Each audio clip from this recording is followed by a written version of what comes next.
Every couple weeks, we get a brand new AI model, and every single time, I watch as people panic. They scramble through tutorials, join Discord servers just to hop on and ask what's changed, and waste hours trying to hack prompts hoping that something sticks. Meanwhile, the answer is practically always sitting right in front of you in a document that almost everyone ignores and creators barely mention. And I think the reason they barely mention it is to make sure that you're dependent on them to pre-digest the information and spoon-feed it to you. These documents are called model cards. Every AI company publishes them, but nobody tells you how to read them. But in this video, I'm going to share the 10-minute secret that I use every single time to stay on top of my prompting game. No more guessing, no more broken prompts, and no more starting from scratch. If you watch till the end, then you'll never be confused or overwhelmed when a brand new model comes out ever again. Let's jump in. All right, so I'll show you what these model cards look like in a second. But at a 50,000 foot view, this is what a model card is. Imagine you're playing a video game, and in this video game you have characters,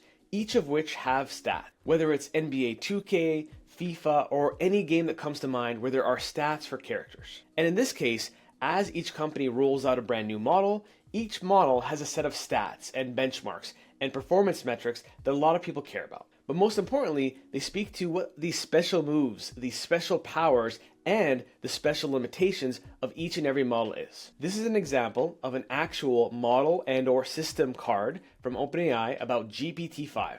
And on the table of contents, it goes through everything from an introduction to the model, to how it was trained, as well as the model data, as well as refusals, sycophancy, jailbreaks, prompt injections, everything you need to know.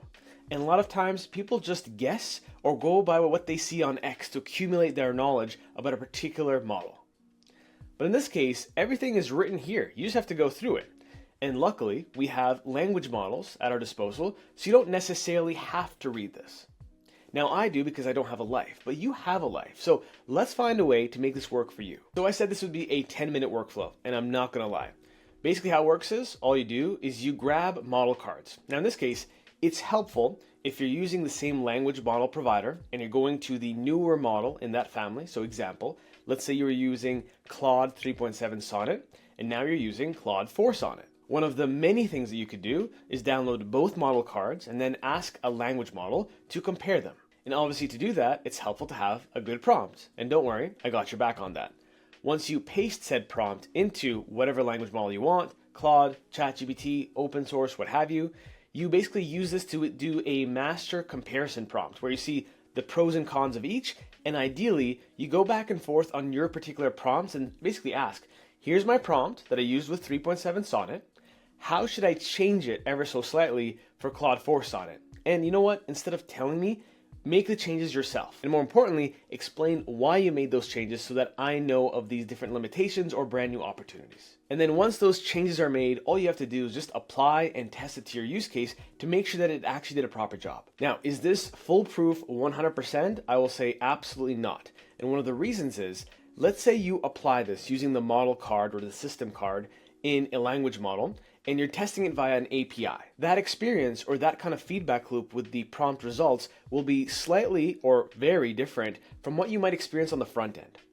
And one of the reasons for that is on the front end, you can literally check this on Claude's website or ChatGPT's website, they have a hidden system prompt that activates every single time you start a session. So when you go back and forth via chat, you'll always have a slightly more warm experience, a more personal experience than you will via API. But regardless, it'll always be helpful for you to understand how to speak in a particular dialect when it comes to a new model and new applications of said model. So I promised you a prompt, and I'm gonna give you this prompt, and I'll make sure to make this prompt available for you in the second link in the description below. So if we zoom in, let's take a read. So we say you are an AI model migration expert. You could change this to whatever you want. I need help adapting my prompts from one AI model to another, and then all you have to do is specify what model A is. So in this case, I use the example 3.7 Sonnet, and then the model B would be the new one, which is pasting the new model here. Then we say, please analyze these models and give me a practical migration guide in plain English.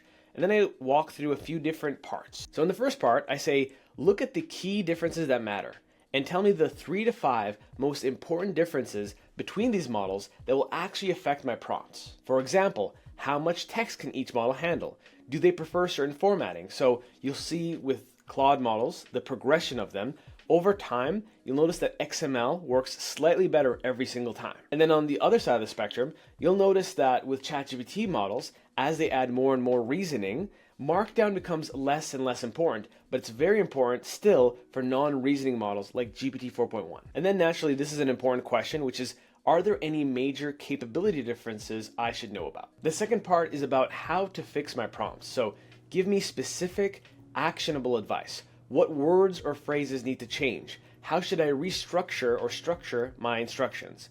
What formatting changes should I make? And are there any gotchas or any loopholes or any minefields that I should look out for? And this is the part that will be super helpful, where it shows you the before and after. So create 3 before and after examples of common prompts. So example 1, a basic task prompt. Example 2, a complex multi-step prompt.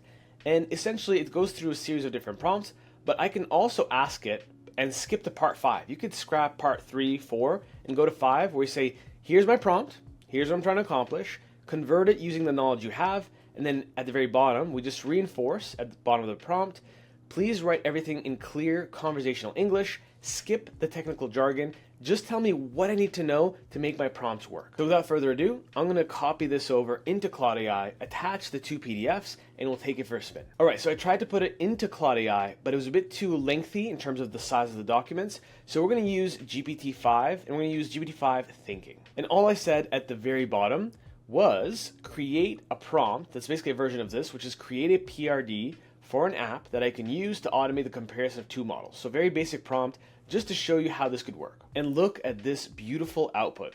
And I won't go through all of it naturally, but you can see here, here's a practical copy-paste migration guide for Model A and Model B. Model A is GPT 4.5. These are the key differences between both. One is, let's say, less refusals, lower sycophancy, which in plain English means it's going to be less agreeable with you. It'll tell you you're less awesome than usual. Fewer hallucinations, yada, yada, yada. And then we have how to fix your prompts, add a short, safe alternative clause if it's GPT-5, structure, formatting, reliability. So it says here, start at 0.2 to 0.4 for correctness tasks, and then 0.7 to 0.9 for brainstorming, which isn't too dissimilar from usual. Some gotchas here.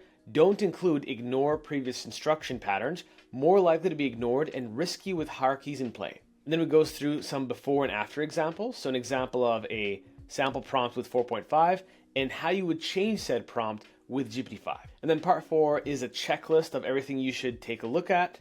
And then part 5 is my custom prompt. So this is the prompt I gave it again, which is this create a PRD one, and then turned it into this, where it structures the prompt. It tells you how to structure it, 1, 2, 3, 4, 5. So it seems like there's an emphasis on bulleted sequential. And then it basically is pretty brief. It goes through constraints, and then it walks through, in plain English, what I changed and why. It says here it added an instruction hierarchy, an anti-injection posture, since the app will load prompts, pages, and tools. And then there's a quick reference at the bottom. And then theoretically, you could throw in a GPT-4o model card, or even a Claude model card, and go back and forth with each, and start to ask a lot more meaningful questions, which is, okay, Claude is way better at copy. How can I get my custom GPT to sound like Claude based on what you read on its model card? And there's all kinds of hacks that you can derive just from having the intelligence of the entire DNA of every single model and just have a language model compare them for you. And that's pretty much it. This will take you less than 10 minutes every single time something new comes out, and all you have to do is decide which model you want to compare against this new model, and ideally, what are you trying to accomplish? Once you know that, you're on your way and you'll be less confused and way more able very quickly. If you enjoyed this not so secret, let me know down in the comments below. Helps the video, helps me, helps the channel. And if you want even more secret sauce that most people aren't telling you, check out the first link to join my early AI adopters community. I'll see you in the next one.